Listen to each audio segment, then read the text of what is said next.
When this airplane was designed in 1933, a year later, a request for proposal from the Army Air Corps was put out for a heavy compartment airplane.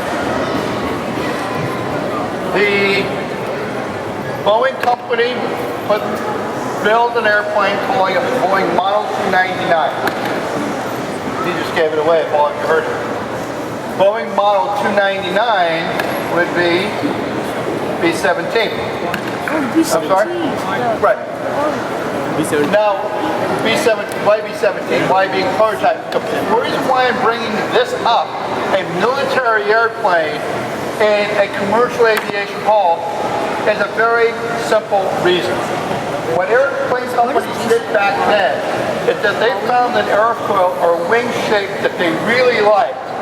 They would use that airfoil in almost all of their products. Having said that, now granted this is a twin engine airplane, the B-17 is 4 engines.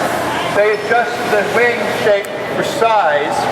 This is the same wing of the B-17 of World War II fame that they built 12,000 examples of.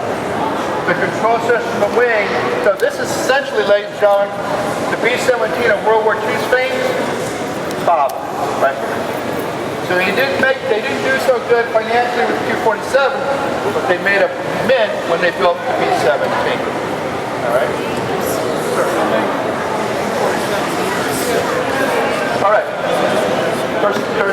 Okay. Good question. Let me run through some numbers.